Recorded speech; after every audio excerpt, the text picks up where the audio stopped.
All right, so today we're going to be going over the mediumship portion of the Fundamentals of Spirituality series. So, the Fundamentals of Spirituality series is something that I started probably, I don't even know, 2 years ago or so, and it's something I do monthly. It's a contribution to society. So it's basically me trying to spread knowledge for free in the best way I possibly can. So I think I've lost track of everything at this point with opening up the Sharonville location and then going on vacation, all that stuff. It's kind of threw me through a loop, but I think I might have skipped last month's or maybe even the month before. I don't even really remember, but I do. Recirculate this. So next month I will be doing meditation, how to clear your space, and whatever else that one is. I don't remember exactly what that is, but I'll be doing that next month. So if you miss some, you'll be able to see them. I don't know, later on. For this one, if you can't stick around for the whole thing, I am going to have it on YouTube, so you can feel free to go to YouTube and watch it whenever you feel like you would like to. And if you have any questions, feel free to leave them in the comment section as I'm talking, and I will answer them as I'm going. So, I think that's all I want to cover right now. So, I do want to say one more thing. If this piques your interest in mediumship, I do a month or a bi-weekly mediumship circle. I actually am not going to be holding this one this weekend on Sunday because it's Mother's Day. I didn't realize that when I scheduled it 3 months ago. I just scheduled them all out bi-weekly, but we'll be back in another, 3 weeks at this point with that, and we'll be able to do our mediumship circle. And also, if you see smoke flying in front of the camera, it's not some ghostly figure here. It's my incense that I have burning. So, all right, I'm going to go ahead and get started, and let's see. Oh, I do see a question really quick. I work in Springdale, Ohio. Where's the Sharonville location? The Sharonville location is located at 6310 East Kemper Road, Cincinnati, Ohio, 45241. It's right off of the highway. I think it's exit 49 off of 275, and it's really easy to get to. So, anyway, with that being said, I'm going to go ahead and hop in. I have 15 different things going on. I have someone at my doorbell outside ringing my doorbell. I'm trying to make sure that's no one important. All right, so we're going to talk about mediumship. So what is mediumship? Mediumship is the ability to receive communication from spirit who's passed away. It's also, you can communicate with your spirit guides. It's what we use to communicate with our spirit guides, with our higher self, with, past loved ones, just all of that. We're utilizing mediumship. So it basically acts as a bridge between this physical world and the not physical world. So I'm going to kind of go in how that works, or I'm going to go into detail with how that works and everything here in a few minutes. We'll just kind of give them the gist of it. So the spirits that we are talking to can be loved ones. They can be someone that has passed away in the house. It can be someone that's just a spirit that's frequenting the area, or a angel, or a higher self, like I kind of already mentioned before. So why do spirits come to us? Spirits come to us for many different reasons, but a lot of the times when they're coming to us, it's for closure and it's for healing. It's kind of for us living people to get some closure, get some validation that they are there on the other side, and it really helps us to stay, or to realize that we're not alone and that they are always with us. They deliver messages, warnings, encouragement. So it's pretty much like, I had a spirit come to me the past 2 nights, and they're literally throwing balls, like rolling balls across the living room floor, like crazy. But I've had a couple of them come the past couple of nights, and they're passing on messages. They're like, hey, let me get your attention, and then I say who's there, and then they pass on a message. I get the message, and then we go on with life. So that's kind of a way that they can get our attention as well. It can be our spirit guides that are coming to help us and support us on our spiritual path. So oftentimes in our journey, we will have our spirit guides that come to us, and they're trying to give us information. They're trying to help guide us, and they're trying to just, I don't know, give us what we need to move forward in life.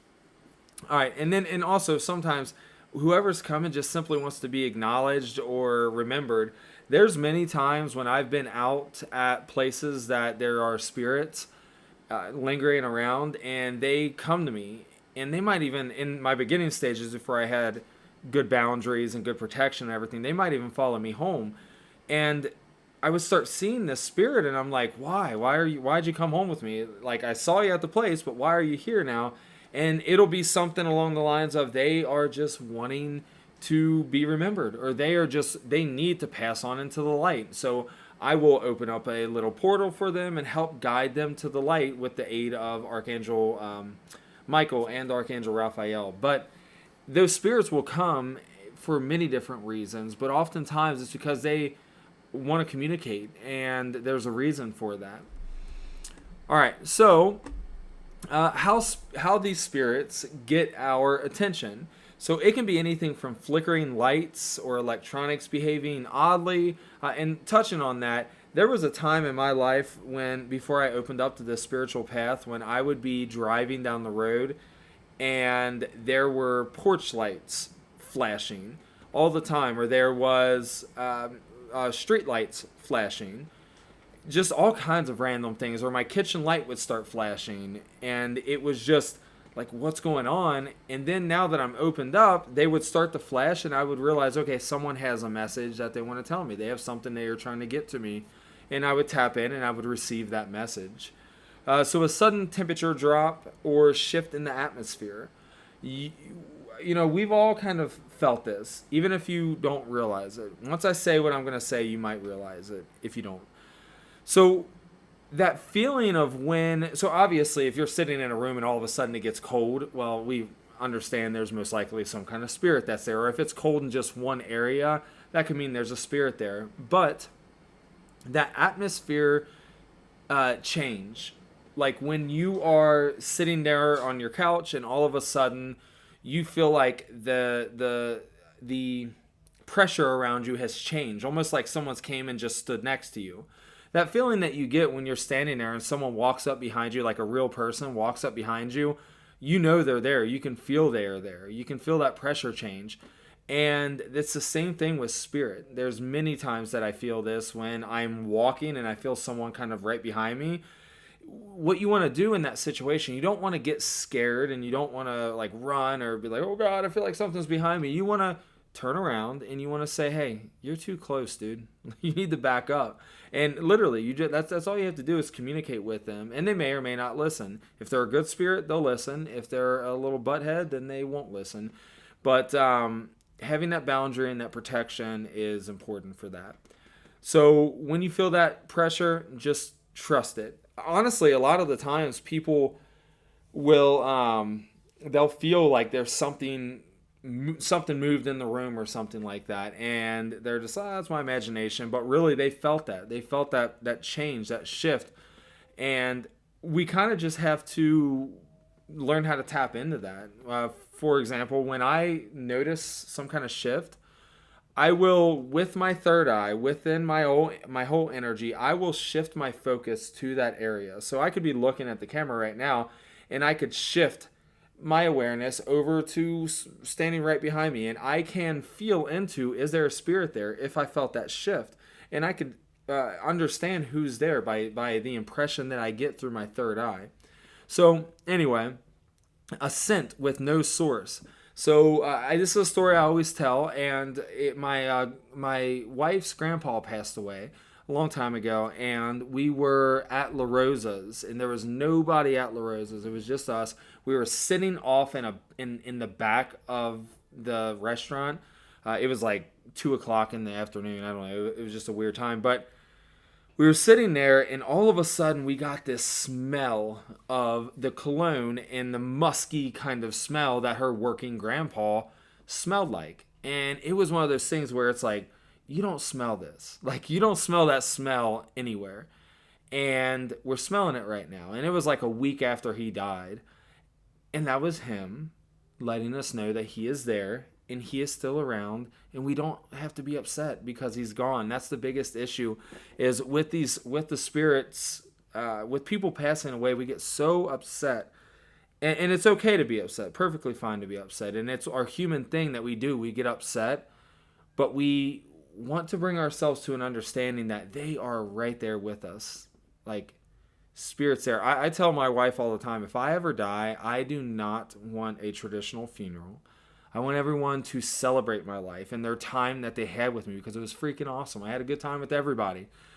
But I don't want you to be moping over me, because I'm still here and I'm going to haunt the shit out of all of you. No, I'm just joking. But I am still here and I'm going to be around. I'm going to be helping everybody. I'm going to be doing my thing in the world. And that's just the way that it is.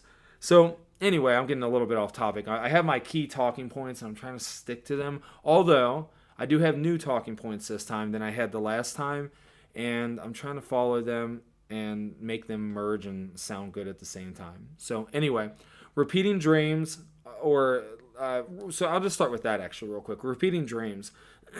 Sometimes you can have spirit or like a loved one, let's just say. So for example, my grandmother, I never met my grandma on my mom's side. And I had a dream earlier on in my spiritual awakening that it was her and I sitting in this waiting room, and she was there, I was there, but she had this radiating energy. And I didn't understand it. I never understood it. Because I couldn't communicate that great in the very beginning. And I was like, why am I having this dream? Well, now, later on in my journey, she is actually one of my healing spirit guides, my main healing spirit guide. I don't know if anybody knew or if she knew or whatever, but she was an amazing healer, and she has very strong gifts of a healer. So now she's helping me in this life. So anyway, that's just kind of how they can come through in those dreams, and those dreams can mean something. And oftentimes you have people that say, someone passed away, and then months later they have a dream that they came to them and said, I love you, or something. That's really your loved one. That is them telling you I love you and letting you know that they're still okay. You can get signs and symbols. I was talking with someone and their mother passed away. And I was talking to someone outside of their house about their mother. And as I was talking about, as we were talking about their mother, this little white feather, it was probably like, I don't know, can you tell? Yeah, like this big. It was real little. This feather came down between us, and it was just slowly falling right between us, and then it fell right to the ground and stayed. Obviously, that's a dang sign that her mother was like, hey, I am still freaking here. Don't be upset. Don't be worried. I'm still here with you. And so she showed us that, and that was a symbol. Or like a coin that you're always finding. Or a cardinal. Cardinal's a big one. My father-in-law passed away, and my wife, a few weeks after, not even a few, it was probably a year after he passed away, she was like, all right, Dad, I want you to come down to me as an animal, and I want you to come down to me 3 times to let me know that that's the animal that you are coming down to me as when you come down.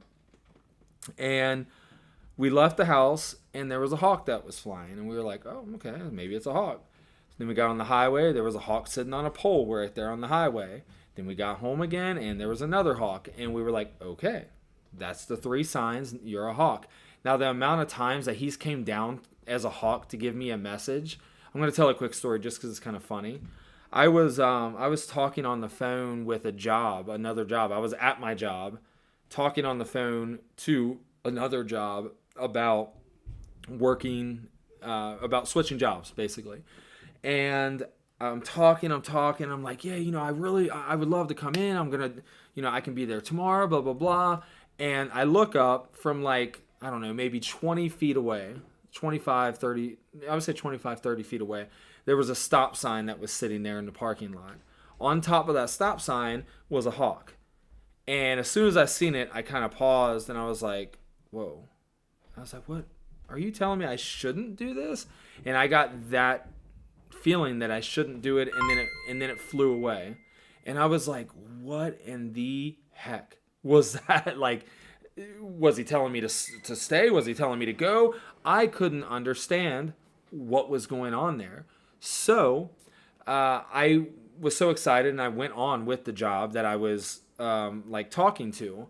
Well, come to find out, I ended up leaving that job, going back to the job that I was at, and it ended up leading to where I'm at now. I should have just stayed at the dang job I was at. He was telling me to stop. I should have known, but I was so excited about the job that I wasn't paying attention to the symbols and the signs that he was giving me. But that's a big thing. We have to pay attention to the animals, to the signs, and I think someone in Leah said synchronicities, and that's exactly what I'm talking about. Just those synchronicities.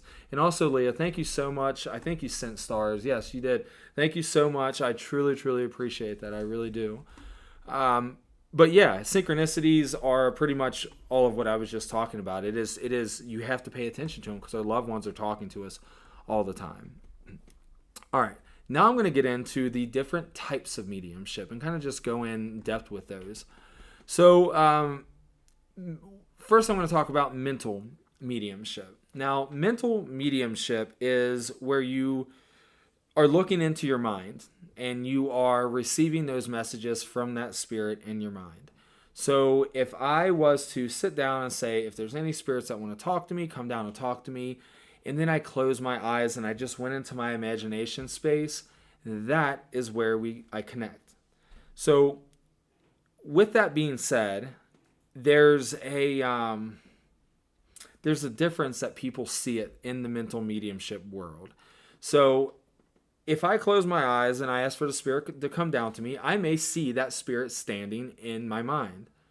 If I ask that spirit to come down to me, I may not see that spirit, and I may just get a feeling like, okay, there's someone here, and then I would ask them a question, or I may get no feeling that anybody's here, and I would just ask the question, what are you, or is there anyone here? Can you give me some validation? And then I start to get those images in my mind of, okay, I'm seeing flowers, and with those flowers, there's, I don't know, a guitar or something, and then someone may be like, oh my gosh, my cousin passed away, and there was a guitar at his funeral with flowers on it. Well, then we know that it's most likely the cousin coming through. So then we ask for more information.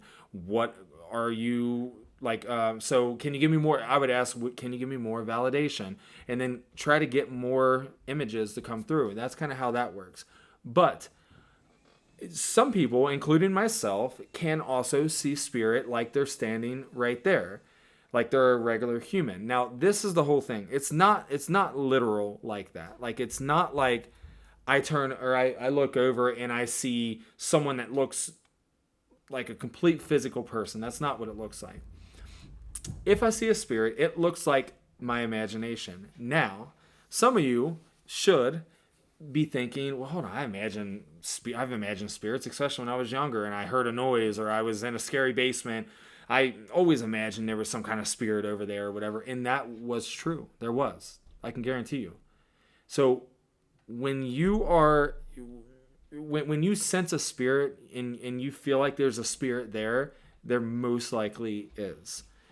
Just know. So if you feel like, I have many people that are like, I have this spirit in my house and I can't see them. I haven't been able to get a glimpse of them yet, but she seems really crazy because she's always doing that. And I'm like, well, how do you know she's a she if you haven't ever seen them? And they're like, well, I mean, like, I kind of like imagine that there's a lady in the house. Like, I feel like if it was anybody, it'd be a lady. And that's just the whole thing when we're not tapped into our gifts fully. Our gifts are there. Our gifts are always there, but we're just not noticing the difference in what we're seeing or feeling or sensing, and that's why practice makes perfect. You just got to practice those things by doing a mediumship circle or tapping in, but on your own whenever you can, and so on. But many people see those spirits because they imagine them. When I was younger, I would always imagine spirits, and I always thought that it was just my imagination, because that's what our parents tell us. It's your imagination, and I get it. I understand, especially like my parents, they didn't know this stuff exists, or they didn't believe it or whatever. Now, when my son tells me, Dad, I see a spirit, or I see a ghost, or I see a monster, or whatever, I take it seriously, because I know that they're most likely seeing something, or they're projecting something out, and there's really something there. It's not their imagination.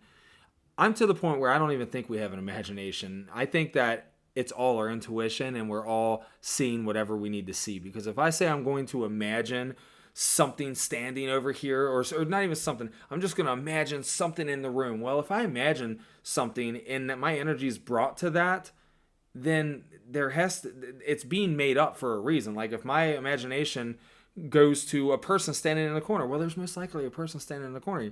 If my imagination goes to some vortex over in the corner that doesn't even make any sense, there could be a portal. There could be some kind of energy leak in the house. There could be something that happened over there. Trust it. Trust what you're seeing, because I can guarantee you're seeing what you need to see. All right. Oh yeah, that's what I was going to say. So also with mental mediumship, you can hear. So we use, let me see, I talk about our clairs in just a second, but you can hear the spirit, you can feel the spirit, and so on. So just understand that. So then we go to physical mediumship. All right, so physical mediumship is where we ask a spirit to do something. So I think I just actually told you about it. So like the ball moving in the living room, that's physical mediumship. If I was standing there and I was like, all right, spirit, move something if you're here. Well, blink, they move that ball, I know that there's a spirit here. Then I would say, okay, if you're a male, can you move the ball again? And just that kind of thing. Or you can ask for knocks and stuff like that. I used to have knocks all the time because there were spirits wanting to come in and chat. And I stopped inviting them in because there was all kinds of weird spirits coming in. But knocking is a big one as well. Or you might hear an external voice, like when someone's like, hey, or you hear your name or something. Yesterday, I was at Shawnee Park. We were pushing the kids on the swing, and I heard someone say, Josh. And I was like, looked, and I kind of like looked around, and my wife was looking off in the woods, and I was like, I was thinking to myself, like, yeah, she heard it. She definitely heard it. And then she just kind of like chilled or whatever. And then I looked the other way, and there was this car coming out of the driveway, and it was a 300ZX, Nissan 300ZX. And I used to have a Nissan 300ZX twin turbo, and it was like a staple in me and my wife's life for like 3 years. That was like it was a big thing. So I can't explain it fully, but it was like a big thing. And they were trying to get my attention so I can see that car. And the reason for that, I don't know. It made me happy. It made me think of a lot of memories of back in the day. Is there another meaning? I don't know. I didn't get one. But there may have been something that needed to shift inside of me by seeing that car. I don't know.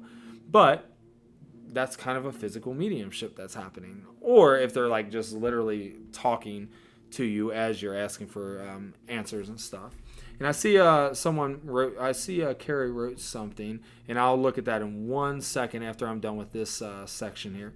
So then we have trance mediumship. This is when someone goes into a deep meditation state where they are allowing the spirit to talk through them. And some people get really scared with this, and I get it. I completely understand. I don't anymore.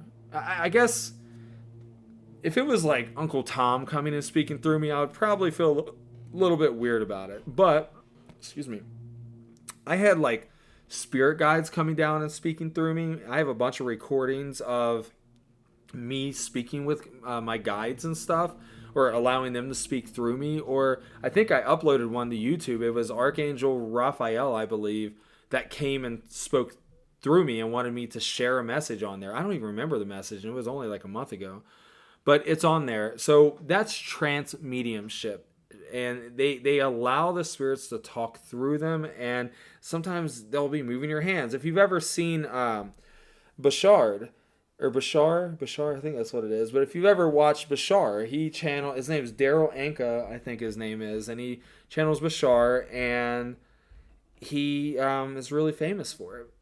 And I think it's something Hicks. I forget her name. I don't know. Someone else channels another, Abraham Hicks or something like that. She channels him. But anyway, that is a example of trance mediumship. So then we go into, actually no, we're not going to go into that because I've already talked about that. So I'm going to answer this question really quick, and then I'm going to go into the clairs and kind of talk about how you can strengthen your mediumship and what, like, how we use our abilities for it. So let's see. Carrie said, you were talking about pressure. I was laying in bed, and there was a flash of light. All lights were off, and the pressure changed. I felt like it was my guardian angel protecting me. Yeah, and that's like stereotypical spirit right there. It really is. Like, if I see a flash ever, I tap into it and I ask what it is. A lot of the times it's as simple as you see that flash, you feel that change, and then you say, if that flash was a spirit, what would that spirit look like? And you allow it to metabolize, is that the right word? You allow it to form. I don't think that was the right word, but you allow it to form, basically. And you then see that. It's almost like you're sending your imagination energy out there and allowing it to show you what is there. So if I see a flash, I say, in my mind, I say, all right, who was there? And then I shift my energy out to create. Yes, I'm imagining, I'm creating. We're going to allow ourselves to think that we're doing that. And I allow myself to see that spirit, and then it's there. So that's a way that we can sense spirit and so on. But yeah, good job listening to yourself and feeling into it to get the idea that it was a guardian angel protecting you. And the cool thing is even if it wasn't, like, your guardian angel will then come because you've kind of thought about it, and then they will start protecting you. So either way, yes. And then yeah, Leah, so you have the link to Bashar on there. So yeah, that's who I was talking about. That's trance mediumship, and he's awesome. I don't listen to him a ton because I get a little bit of different vibes about some of the things that he says, but I'm not going to discredit anything that he does because he's came through with some amazing energy or some amazing messages. Just some of his messages just don't feel like they resonate with me, and maybe that's just me. All right, so then we're going to move into the clairs. So our clairs, they are our abilities, our psychic abilities, our intuitive abilities, just categorized, basically. So we have clairvoyance, which is the ability to see. Now, I've kind of went into some of this, and I'm going to go in a little bit deeper with some of it. When we look at, when we're tapping in the spirit, I'm talking a lot right now about seeing. I'm talking about seeing and being able to feel into that, to be able to see, because I'm a seer. I see a lot. And kind of all of my gifts, I have a lot of the gifts that kind of just merge together. At this point, it's just all merging together. But my main one is seeing. I am really good at being able to see. So when you're talking with a spirit, you can receive messages like it in your imagination, like we've already talked about. You can also see it as if they're standing there. You can also see flashes of light. That means that there's a spirit trying to talk to you. Sometimes if there's a light that's like flickering and it's like, I don't know, like it's like white and then red and black or blue, and it's like, that a lot of the times is a spirit trying to form in front of you, like physically form in front of you. But you can see spirit utilizing your clairvoyance. It's all about your ability to see. And that clairvoyance lies right in your imagination space, internally and externally. So if I told you, hey, look across your room and imagine that there's a tall plant sitting over there. Most people can do that. Some people can, and cannot, and that's okay. That's why you practice. But if I told you to do that, you can do it. If I told you to close your eyes and picture a tall plant, you can most likely close your eyes and imagine a tall plant. That is all our clairvoyance is. It's our ability to see that, our ability to perceive things in there. So we use our clairvoyance to get those messages from spirit. All right. Then we have clairaudience. Clairaudience is the ability to hear spirit. And this is kind of all right. So when it comes to clairaudience, you can hear spirits like they are your own voice inside of your head. So you could say, all right, I know there's a spirit here. Spirit, why are you here? Who are you here for? And in your own mind, with your own voice, you may hear, I'm here for the lady that's sitting in the corner over there. Well, then you know, okay, they're here for the lady in the corner. But there's a lot of letting go that has to happen to be able to allow yourself to hear that. So then second to that, you could hear a voice in your head that is external from your voice. So instead of it being your voice, you're hearing a lady's voice in your head saying, it's for the lady in the corner over there. And then you know that that's not you. Obviously, that's not your voice. So it is a spirit. And if you're hearing a spirit that way, that's good. Because then you already know that it's a female. So you can nip that in the bud on trying to figure out if it is a female or a male. And you can get information pretty easily if you're able to hear them. Then, lastly, it can be like an external voice. You can hear that external voice that is, it sounds like it's not your voice, and it's not someone else's voice inside your head. It is literally a voice that is talking outside of your head. All right, let me see really quick. All right, I thought about going into another topic or a topic off of this, but I talk about it in a few minutes. So anyway, clairaudience also is hearing tones, and hearing those tones like a ringing in your ear or a I don't know, music or something. You could be sitting there and all of a sudden you hear music happening. Or so let's say this, you're communicating with the spirit and you feel like you have that connection, and all of a sudden you start hearing some kind of old song or some kind of new song. It doesn't really matter. And then you just say, you can tell the person that you're doing a reading for or yourself, you can be like, I'm hearing this song. Have you ever heard of this song? And then they could be like, oh my gosh, that was the song that me and my uncle always sung together. Or that's a song, if it's doing a reading for yourself, you may hear it and you're like, oh my gosh, I've been hearing that song all the time. So that's someone that's trying to communicate with me through that song. And then you listen to the lyrics and so on. So that's kind of the gist on clairaudience. And I want to say, so for clairvoyance, you can practice all of these clairs. I know we're talking about clairaudience. I'm going back one step really quick.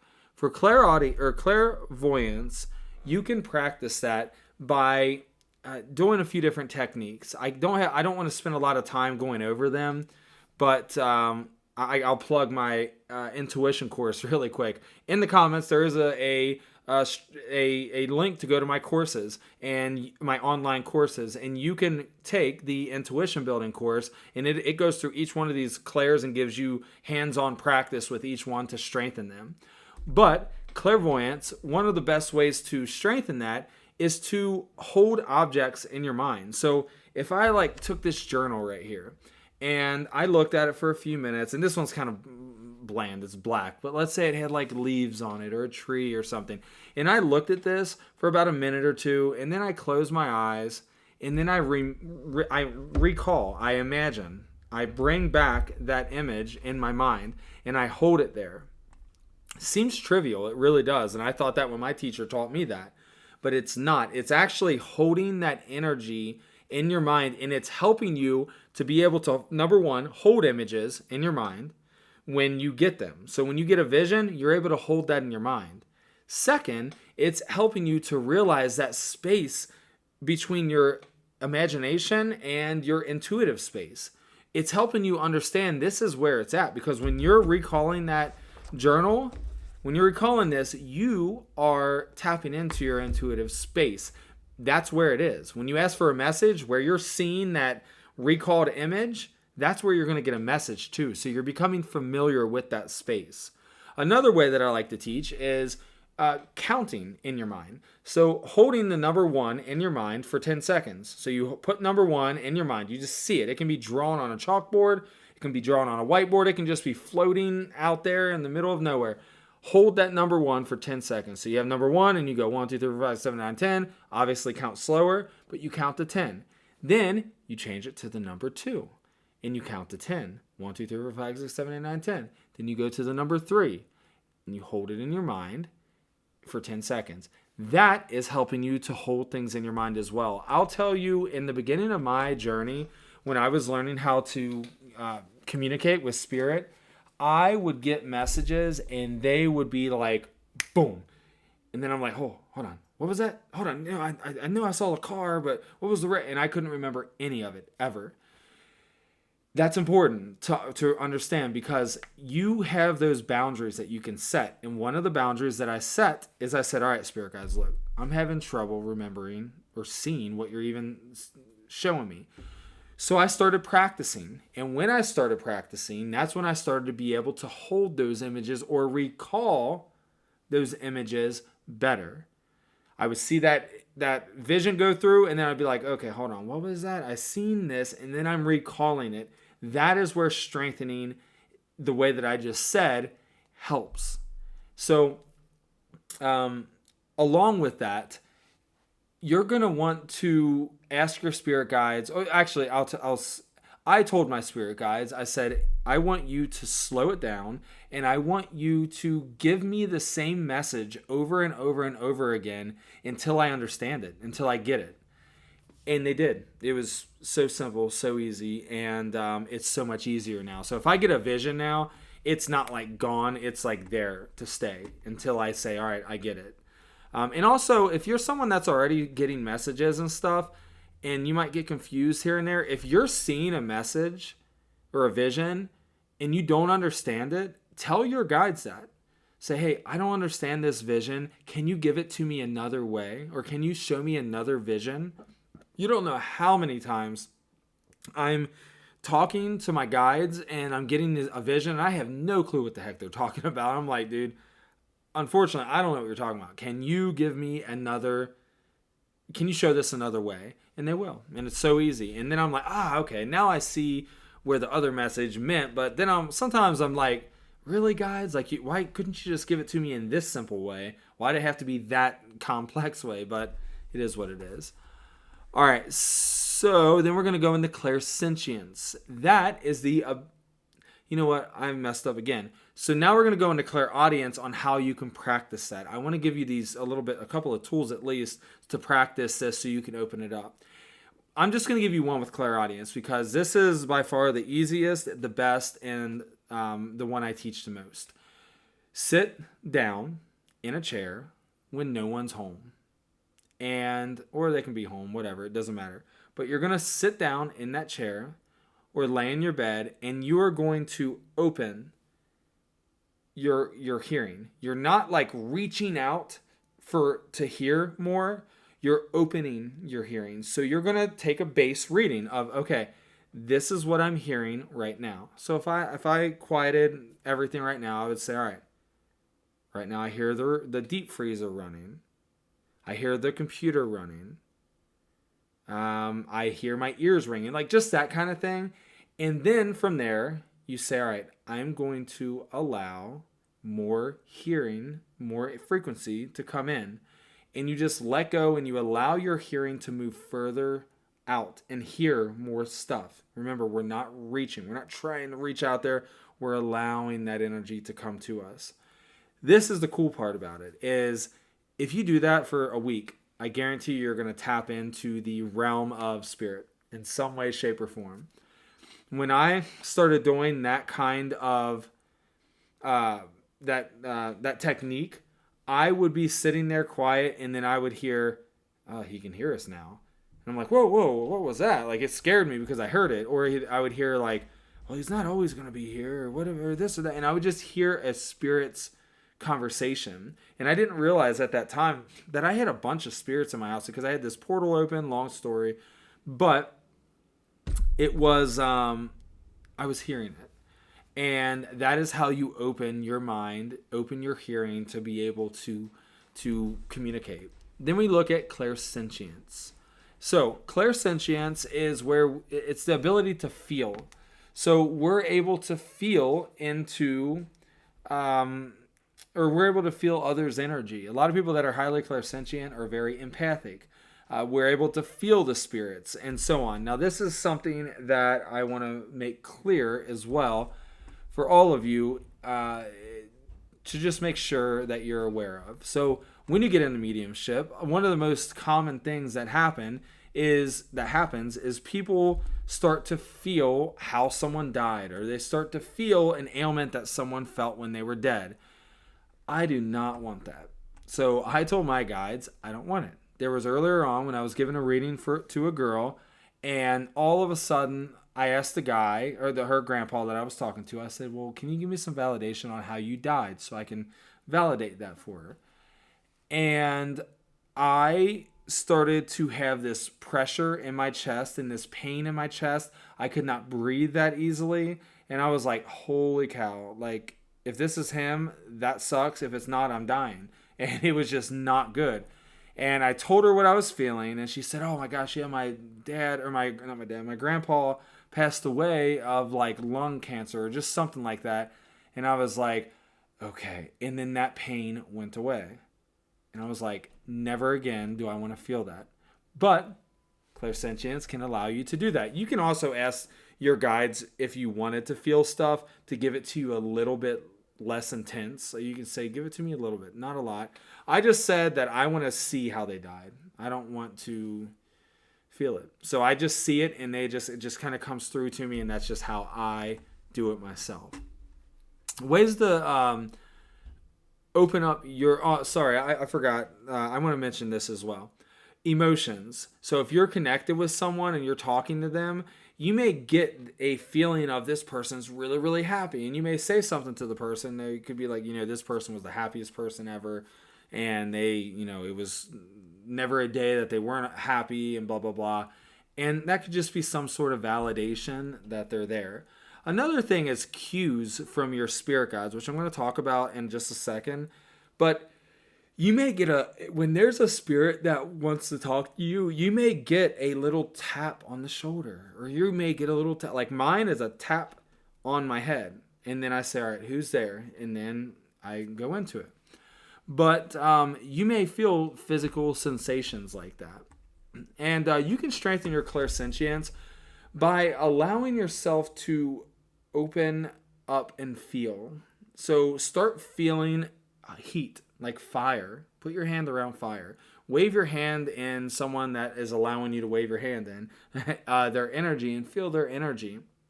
A meditation that I like to do for clairsentience, and also for all of these clairs on my YouTube, I have a meditation that from when I used to do Monday meditation. I have meditations on all of these clairs to help open it up and help tap into it. So you can always go into my YouTube and find that as well.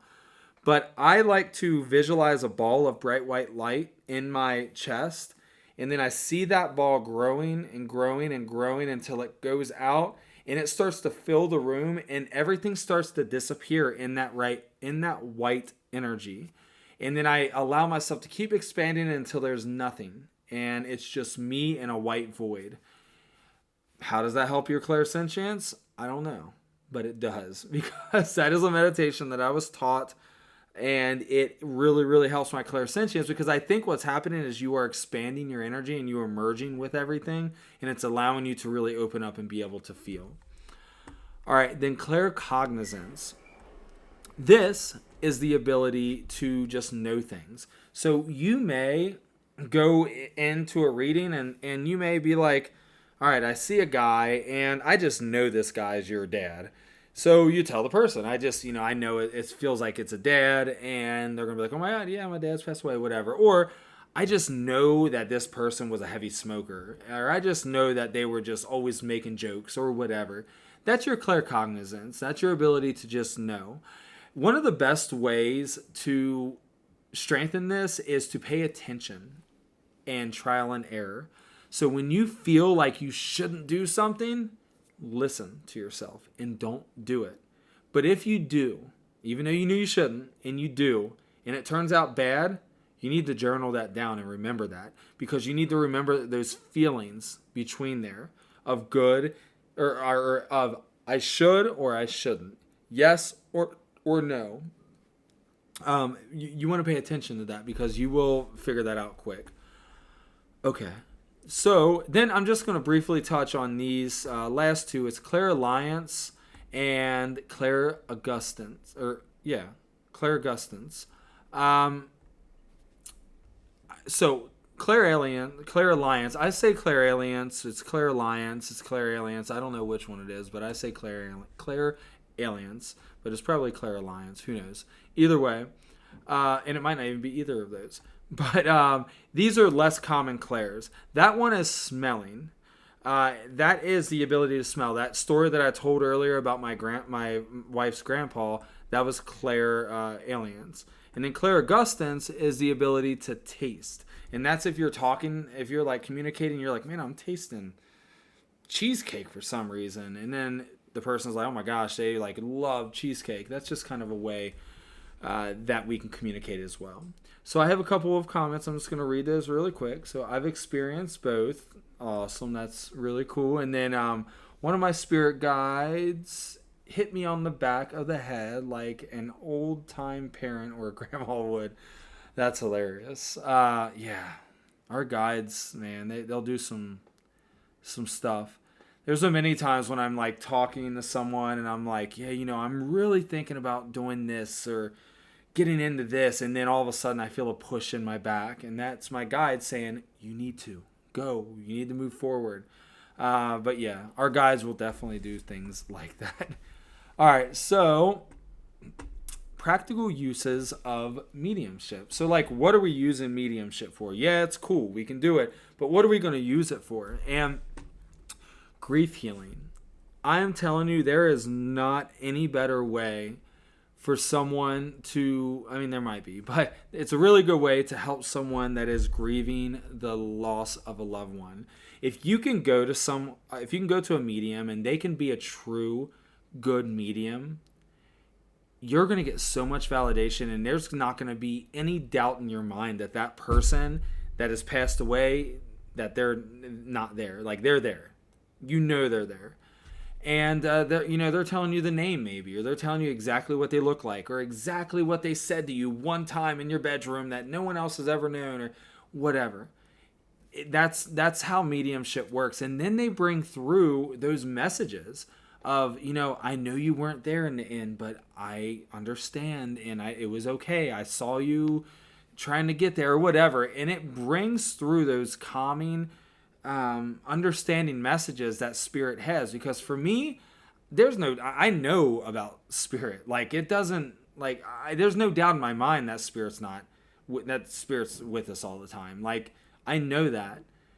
But for a lot of people, they don't, and they doubt it. And then when they can actually get some validation that they are there, that's huge. It really is. That's a big deal. All right, so then spiritual growth. You can use mediumship to connect with your spirit guides, or your higher self, or angels, or ascended masters, or Jesus, or Buddha, or whatever. And that is using mediumship, and that can be used for spiritual growth. You're utilizing that to help you in your journey. I used to rely on teachers and YouTube videos and reading on Google and reading in forums and groups on Facebook. That was like, I wanted to make sure that I was doing everything the way that I was supposed to, and I wanted to learn and grow. And then I got to a certain point where my guides were like, hey, it's time to just learn from us. You don't need to be watching YouTube all the time. You don't need to be reading all these books. You don't need to do all this stuff. Learn from us. If you have a question, present it to us, and we will give you the answer, and we will help guide you through life. Now, don't get me wrong. 100% I will be led to books from my guides. I will be led to YouTube videos. I will be led to people to learn. But they want me to learn from them. They want me to listen to their guidance, not just going all over the place and learning. So connecting with your spirit guides or your higher self or any kind of higher beings, is literally like one of the most important things you can do in life. All right, so paranormal investigation. Honestly, so this is my thing. Paranormal investigating is cool and all, real fun. It like gets you all amped up, and it's like cool. I get it. I also think that paranormal investigating, unless if they're trying to really help those spirits, is kind of disrespectful to spirits. And the reason that I say that is because there's some not mediums. There's some investigators that go in the houses and they are just sensationalizing all of these spirits, and they have their voice boxes out, and I'm going to talk about that in just a second, but they have all this equipment out, and they're like, oh my god, it talked to me, and then they say, is anybody here, and then they're like, I'm here, and they're like, god, and they run out of the room, and it's like, well, that spirit's trying to communicate with you, and that spirit's probably trying to get some help. So why the hell are we running away from these spirits, and why are we doing all this stuff? I just realized there's an orange bucket behind me. I don't know why I haven't realized that until just now. But anyway, it's disrespectful, in my opinion. So, then we come into the mediumship thing. There are some mediums that will go out and do paranormal investigating with the people. Now, they're trying to get messages. They're trying to get evidence that there's spirits there, that spirits are real. There's so much evidence out there, but it's always like, oh, could it be? Could it not be? Who knows? But they're trying to do that. And then a mediumship can go in, or not a medium can go in, and they can say, okay, I am seeing this old man, and he's holding a shovel. And then the historian might look back and say, yeah, there was a guy here that had a shovel, and he buried his wife in the backyard. Well, that's evidential mediumship. So you're letting people know who's there. So another big thing is like when people are like, oh, my house is haunted. So if you can go in there as a medium and you can say, okay, well, let's see who's here. And honestly, I can go in, and you can as well, but I'm just saying, I go into people's houses remotely. So if someone's like, dude, I have this spirit here and it's bothering me, I can remote view into their house or astral travel into their house and see what spirits are there, and I can get rid of them from there, and you can too. But if you go into someone's house, you can walk around and find spirits. There was one time when there was a lady, I was going through her house, and I was cleansing her house from a spirit that was in there. This spirit was actually influencing her to drink alcohol. She used to drink wine all the time, and she never did. She didn't for a while, and she was like, I'm done. And then this spirit was an alcoholic, and his energy was influencing her to drink. And I went into the house, and I was looking for him because I knew he was there. I was looking around, and I got to this closet, and I opened the closet, and in my imagination he was behind the stuff hiding from me. And I was like, dude, you got it. Like, you have to go. You can't be doing what you're doing. And he got kind of aggressive. And then I called down Archangel Michael, Archangel Raphael. I opened up a portal to pass him on into the light. And as I did, he came walking out of the closet. This is in my third eye. This is in my imagination. The person of the house is standing there kind of like watching me talk to thin air. There was a picture that was in a frame, and it was a big one, like a real big, I can't even show you, but it was like a 3-foot picture. And 3 foot by 3 foot or something, or maybe something like that. And it was leaning up against the wall. Like it was just leaning up there. As this spirit walked by that picture, he looked at me, and he took his finger and he went, and he flicked that picture off of the wall. Or it was on the floor, but it was leaning up against the wall, and he flicked it. And as he did, that picture came and fell on its face. And the lady that was there was like, like, what was that? And I was like, don't worry. He's just trying to be a little butthead, basically. And he flipped that picture over. And then he went into the light, and she didn't have any issues with him again. But that is kind of what we can do as mediums. We can go in and help people with that kind of stuff. There was this is the last thing I'll say about that part of it, is there was a lady that came in to me for a energy healing. And she was like, I have just been feeling so drained recently. And I was like, okay. And she was like, I'm a paranormal investigator. She said, I travel the country and I'm feeling really drained and whatever.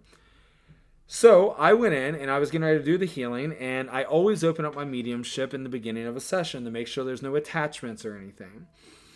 So I opened up my mediumship, and sure enough, there was a guy. It was a guy. He was standing there, and I felt this cold energy on my arm, and I was like, oh man, like why? And I realized he was stealing my energy now.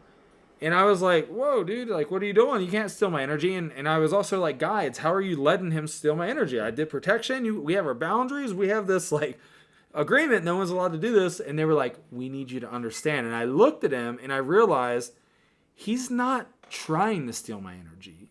Like, his energy is just taking my energy, and it was taking hers. It had a stronger connection to her because he's been around her longer, so it was taking a lot. It was taking a little bit from me. But I was like, all right. So what's going on, guy? Basically. And he said, look, I was working in a hotel that she investigated, and I was working in the elevator shaft. And as I was working in the elevator shaft, I was up on some scaffolding, and the scaffolding fell, and I fell down the elevator shaft and died. And he said it was a terrible death. And the reason that I'm stealing everyone's energy is because that death opened up some kind of like void in space and time. I don't really even know. And he said, I can't stop stealing people's energy. He said, it's like, it's just sucking their energy anytime I'm around them. And I was like, well, are you ready to go into the light? And he was like, yes. Like, he was like, I would love to go into the light. And I sent him into the light, and he went on and disconnected energy from me and her. After I was done with that, I told her, I said, I just want to tell you what just happened. And I did. And I was first question, I was like, did you investigate a hotel? And she was like, yeah, one of the places we investigated when we were traveling was a hotel. It was a big hotel, historic hotel.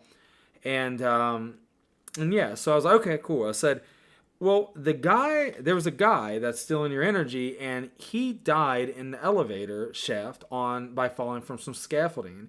And she was kind of like in disbelief and like kind of laughed at the same time and was like, that is so crazy. And I was like, yeah, that's what he's telling me. She was like, no. Like, in that hotel that I investigated, there was a guy that died by falling off of some scaffolding in an elevator. She said when we were doing the research on it, that was one of the ghosts, and we literally went into the elevator shaft and did some investigating there. And she was like, that is like crazy. And she said, now that you talk about that, I think around then is when my energy started to feel drained after we'd left that location. And she was like, oh my God. So mediumship can be used for that kind of thing as well, in energy healing practices and so on. And that spirit was gone now. He's better now. That fragment of him is better now. She no longer is getting her energy drained by that guy, and life's amazing. So anyway, yes. All right. So basically it can be used in paranormal investigating to help resolve spiritual activity, not instigate spirits. You go in, you see the spirit, you pass them on. You go in, you see the spirit. If they don't want to pass on, you get them the hell out of the house. You protect the house from that spirit, and they're no longer allowed in there. All right, so murder and missing person cases. Interesting. Sounds terrible as well. But this is a big one. A lot of mediums that are really good fall into this career at one point or another in their mediumship career. It's just what they do because they want to help. And what happens is you'll literally be given a file, and they'll say, all right, here's a file from the police. And they'll say, here's a file. There's a missing girl. We need you to help. Or they'll do it completely cold, and they'll say, look, here's a file. We're not going to open it. We need you to fill into where this person is. And you'll say, okay, so I'm seeing a girl and this and that and whatever. And then you give all of that information, basically.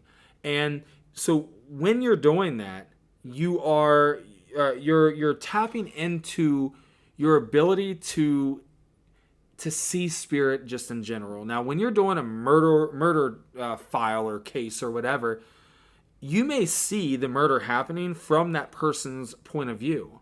Like, you may be in their eyes watching them get stabbed or something. Or you may be as a observer watching that.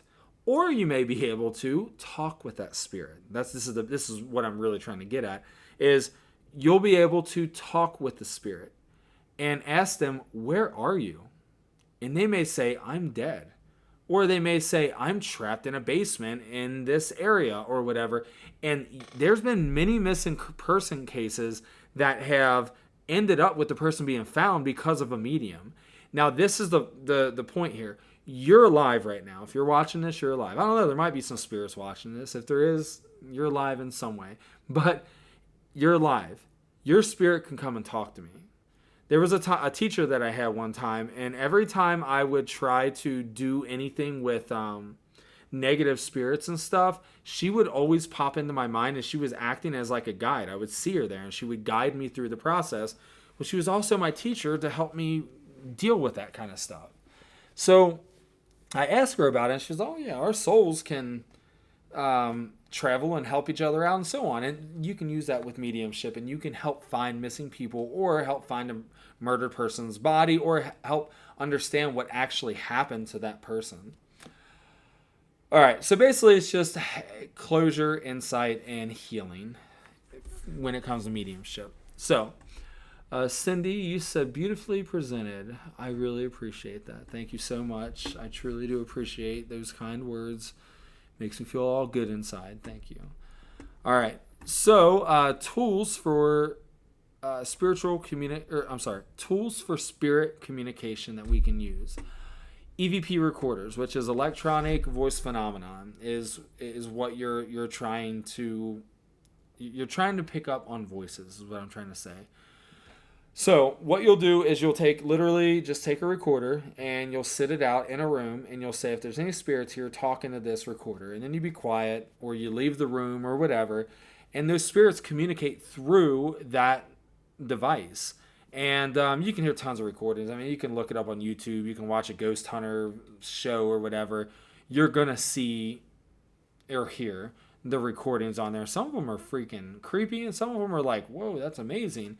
You know, if you know there's a girl that died in that house, and then you hear a little girl say, hey, I'm here, well, it's like, whoa, like they're really talking to us. But you can use that to communicate with spirit by taking it out and then sitting it down and saying, all right, I asked for a spirit to come down to me. And then you do. And always say, I asked for a spirit for the highest good of all, no harm to none. Or I asked for my grandmother, or I asked for my brother, or whatever. And then you be quiet. Then you ask questions, and you just be quiet afterwards.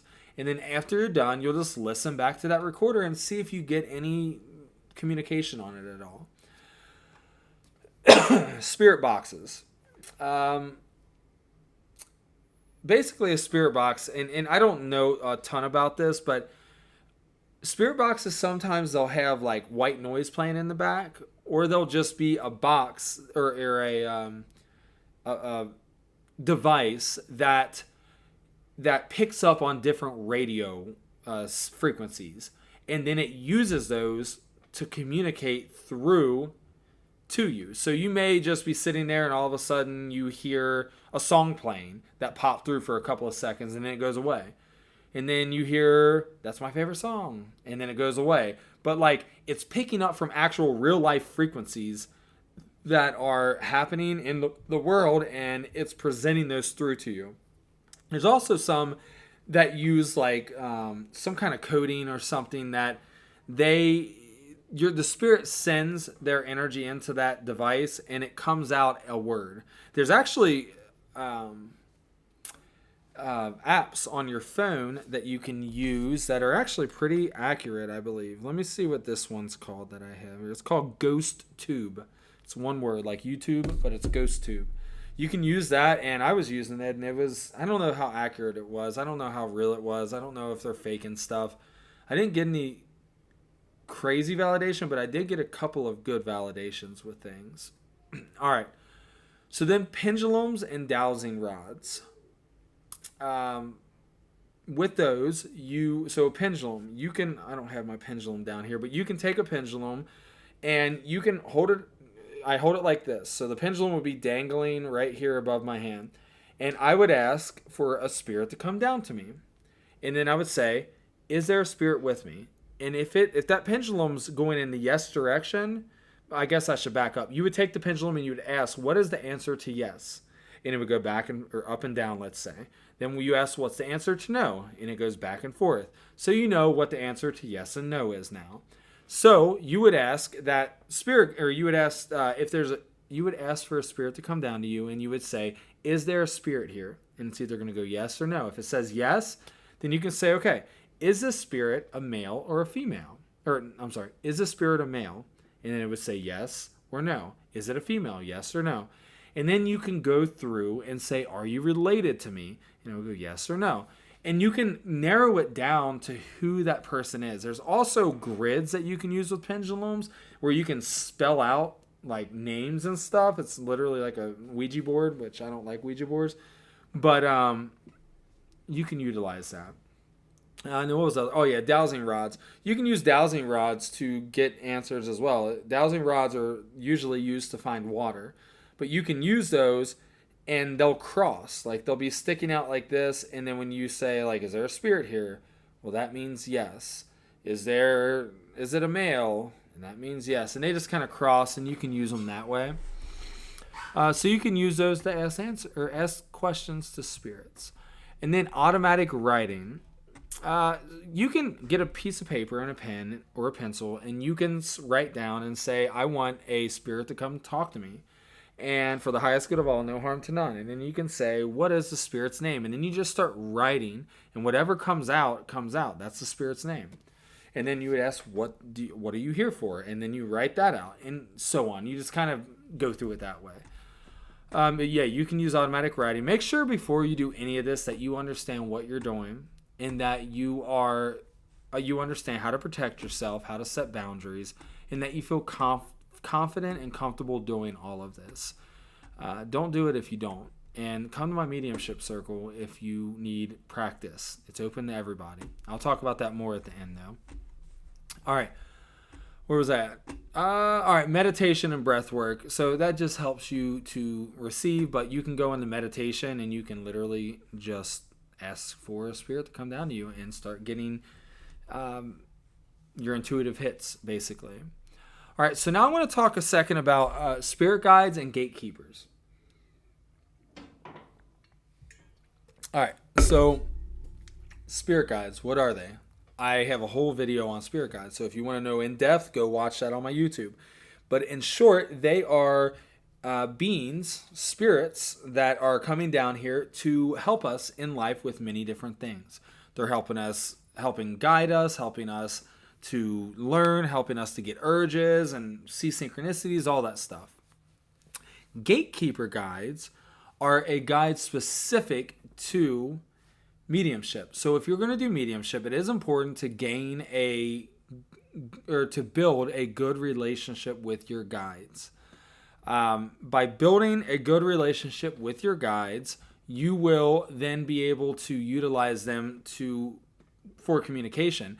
A gatekeeper guide is someone that helps manage the flow of the spirit communication that's happening. It helps kind of like keep you safe, clear, keep you protected. And if you're not understanding what the spirit is saying, you can always say, spirit guide, what's going on? And then that spirit guide, you have a good bond with them. They can translate what they're saying and stuff. But they're helping to make sure that everything goes right. And they're basically protecting you and ensuring everything is perfect.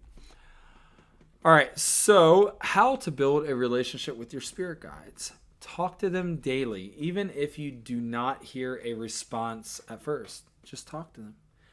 Your guides are listening. They are there. All you have to do is ask for them to show, and they will. Through synchronicities, through numbers, through voices, urges, feelings, all of that. And just give it a try, and you'll be pleasantly surprised. But the key thing here is you have to listen. You have to open up, and you have to be able to listen for that spirit guide. and pay attention to what's happening in your surroundings to be able to pick up on the messages that are happening. Ask for signs and pay attention to synchronicities, which is what I just said. Meditate and invite them into your sacred space. I meditated for like 3 months or so before my spirit guides came down to me and actually talked to me.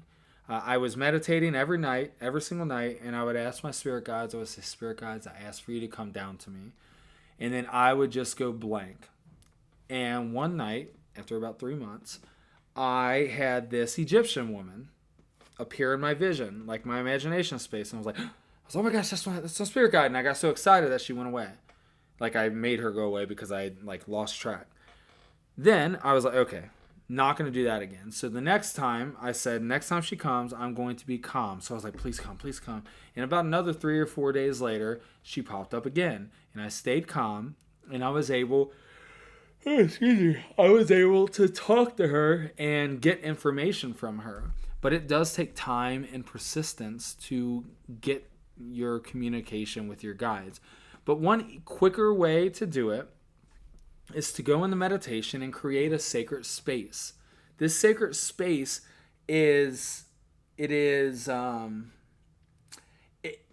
how I tell people to create their sacred space is create a beautiful space, just a place. Say, I want to create a sacred space, and then go to whatever that sacred space feels like. Once you've done that, you then make sure there's 2 chairs at least, or like a bench or something. Mine is like a grassy field with a creek over here, a little path going through, and on each side of the path there's 2 benches, or there's a bench on each side of the path, and that's what I use to communicate. So I'll sit down and I'm usually I ask for my spirit guide to be there when I get there, so I'll see them sitting on a bench. But if they're not, I'll kind of like sit there and I'll look at my feet while I'm on the bench, and I'll say, Spirit guide, I ask for you to come and sit down on the bench. And I might hear them come over and sit. I might get a sense of who it is or what it is, and then I look up, and there they are. They're sitting there. Allow yourself to see them. It takes practice. It takes persistence, but you'll be able to do it. Keep a journal of messages, feelings, and impressions that you have received from your guides. And this will build off of each other. And eventually you're going to be like, all right, I know my guides are talking to me, and I know they're talking to me when this happens, and so on. All right. Signs that your spirit guides are wanting to communicate. Sudden shifts in pressure or temperature. Already talked about that. Ringing in the ears. This is a big one, especially on one side. So if you hear ringing in your left ear all the time, like if you're like sitting there and all of a sudden you hear ring, well, that's most likely a guide trying to talk to you. I will also say that sometimes it is a spirit that is wanting to talk to you. So you have to just open up your abilities to where you're able to start perceiving these things. But that ringing in the ear, if you hear it like a ring, then I want you to say, okay, spirit guide, if that is you, can you do it again? See if they do it again. And that's how you build your relationship with them. And you may feel a nudge or an urge to go speak, to speak or to write or listen. So like you may feel like you're sitting there and you may feel like you just want to talk. I used to deliver papers at nighttime, and I was in my car for a long time by myself each night. And I would feel like my guides wanted me to just start talking. And I did, and excuse me, I can't stop yawning. And my guides would start talking through me, and it was just my voice, and I'm just like, yes, you need to start doing this and this and that, and it would just start coming through beautifully, messages to the point where I started recording them because it was just such beautiful messages. Now thinking about that, I have some recorded from like 4 years ago. I'm interested to go back and listen to those. I might have to do that tonight to see what I was talking about because, yeah, interesting times. All right. Or write or to listen. So you may feel like you need to listen, so you quiet down and listen. You may be getting the message, or you may need to write some stuff down. You also may just feel like someone's there. You may feel like someone is by your side and you just know it's your spirit guide. All right. So I want to talk about ethics and responsibilities of a medium. Always seek permission when delivering a message. This is my biggest pet peeve, and I see it done way, way, way too often, and we got to stop. We have to. So when you're watching the mediumship shows like Teresa Kudo, I don't know what the heck her name is, but like the Long Island Medium, and those kind of shows. When like we don't just go up to someone and start telling them that their grandpa is here. We can't do that. We can, but we don't do that. If you go up to them and say, hey, look, I am a medium and I do have a spirit that's wanting to come through to you. Can I deliver this message to you? If they say yes, then you can go ahead and deliver that message. I see many times when people come in for like a healing in like a group setting somewhere or something, and they come in for a healing and people start talking about all the spirits that are around them, the grandmother, the grandfather, or this or that. And for most people, it's perfectly fine. But some people are like, hey, I just came in for a healing. I didn't want you to start talking about how my grandfather's here or whatever. Or like, those kind of things. We want to make sure that we ask permission. So if you're a medium that's doing healing work and you're telling people all the people that's around them, make sure that you ask them first. Make sure you let them know, hey, I'm a medium and I am going to be doing some healing, but a lot of the time spirits come through. Is it okay if I share those messages with you when I'm doing the session? And if they say, yeah, then you're all good. You do it. And then obviously never exploit grief or fear for profit. Like don't ever like try to like scare someone into coming back to you or something like that. That's so goofy. There's so many people on like the Facebook groups for like psychics and mediums that take advantage of people and do that same stuff. And then make sure that you aren't like making absolute statements like I know this is it or this is the truth about this. Like make sure people know that messages can be interpreted, and because misinterpreted, because spirit speaks in symbols and impressions, and while we're really good at what we do, some things could be wrong. So take it for whatever it's worth. And then always honor confidentiality. So you're not going to go talk about your mediumship session that you have with this person and blah, blah, blah. And always respect other people's boundaries and their emotions. So don't ever just be like, I'm just blunt, and I just tell it how it is. Make sure you're catering to the person that you're doing a reading with. Don't be goofy. I don't know. Just don't, just be mindful of who you're talking to. All right. So ways that you can develop your mediumship. Joining a development circle or a mentorship group. So I have the circle. Don't have the group, but I do have a circle. And every other Sunday, it's supposed to be this Sunday, but it's Mother's Day. I'm not going to be there. Next Sunday is my Sunday energy update, but then the next Sunday we will finally, hopefully, get the mediumship circle in. It's been canceled for like the past month because of different things, but we're going to get it in. But join that circle because you come in and you may have never tried to tap into spirit ever, but you want to try. I'm going to give you some tips on how to try. I'm going to give you the platform of how you can do it. And then we're going to be in a non-judgmental place where we're okay to be wrong. If you come out and you say, hey, I'm seeing a grandpa for you, and he is saying that you need to do your laundry, and he used to bake cookies with you, and blah, blah, blah, and then the person's like, yeah, my grandfather's alive. Well, that doesn't mean you're wrong. It could mean that you're misinterpreting what you're seeing. That's the number one thing. But it's going to be okay, because the person's going to be like, well, my grandfather is still alive, so it's most likely not him, but you're probably picking up on maybe this or that, and we try to help each other out. So that's a good mediumship circle. Find one. I have one.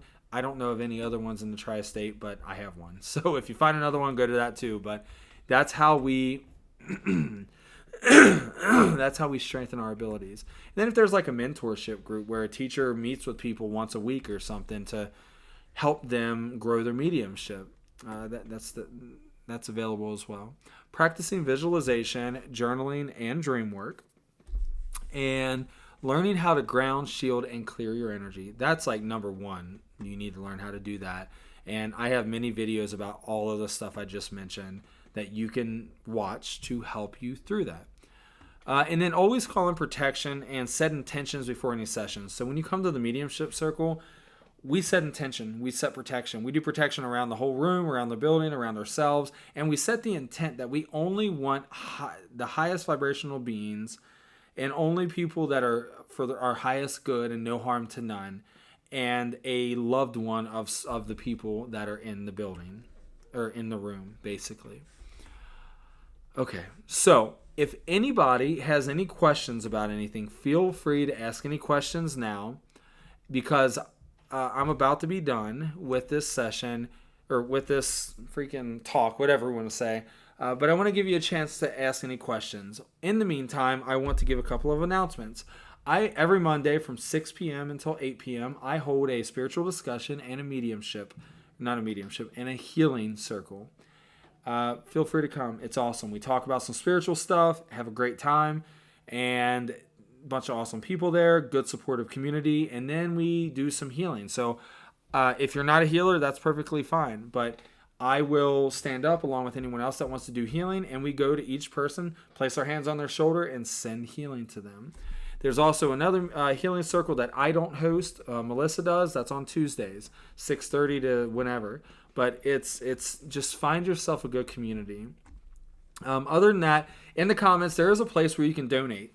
I am going to add this to my YouTube as well, but you are able to donate, and feel free to do so, because it helps me with paying for stuff like the center and all the stuff that I'm doing. But you do not have to donate. It's perfectly fine. For anyone that has already donated, I truly appreciate you. There's also a link to the YouTube channel and a link to my online courses that I have. I have kind of slacked on doing any more new courses because I opened up the Sharonville location, and I also went on vacation, and it's just been a very busy month. But with all that being said, I will be here again next month, and I appreciate each and every one of you. Feel free to ask any question in the comment. I will answer them as soon as I can, and I will see you all next month. Have a good one.